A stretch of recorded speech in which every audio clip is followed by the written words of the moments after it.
जरा सोचो, एक शक्तिशाली स्वर्गदूत प्रकट होता है और बड़ी जोरदार आवाज में चिल्लाता है, गिर गया है बाबुल महानगर।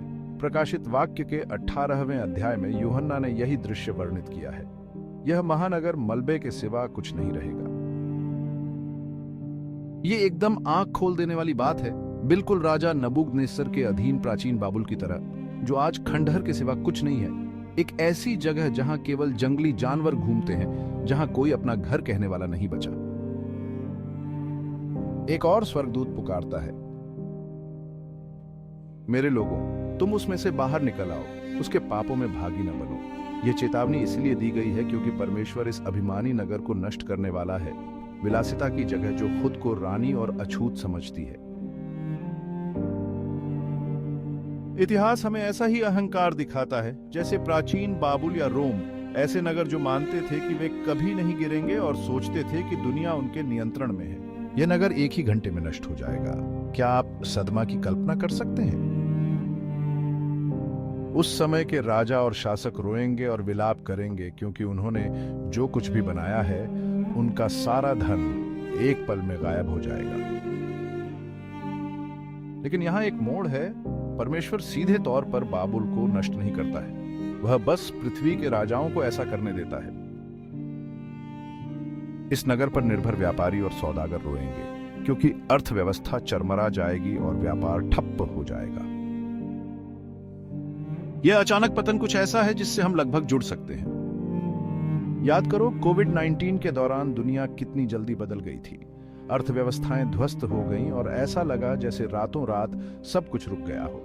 लेकिन प्रकाशित वाक्य जो वर्णन करता है वह बिल्कुल अलग स्तर पर है। एक पतन जो हमने अब तक देखा है उससे कहीं अधिक गंभीर है। जब यह महान वेश्या, यह नगर गिरता है तो उनके सभी सपने भी चकनाचूर हो जाते हैं जो उसके चारों ओर अपने साम्राज्य और व्यवसाय बनाते हैं। तो हमारे लिए क्या सबक है, खासकर उनके लिए जो मसीह में अपना विश्वास रखते हैं? हम में से बहुत से लोग अपने अपने साम्राज्य बना रहे हैं, अपना नाम कमाने की कोशिश कर रहे हैं। यह एक पापी व्यक्ति का दिमाग है, खुद को ऊपर उठाने की इच्छा, भगवान की तरह बनने की, ताकि हर कोई हमारी तरफ देखे। ऐसा चर्चों के भीतर भी होता है। अब भगवान के लिए कुछ महान बनाने में कोई बुराई नहीं है, लेकिन लोग हमेशा अपने नाम को साथ जोड़ना चाहते हैं ताकि उनके वंश और बेटे का नाम बना रहे। हर कोई अपना छोटा सा राज्य बनाना चाहता है। लेकिन मेरे दोस्त, एक ही राज्य है।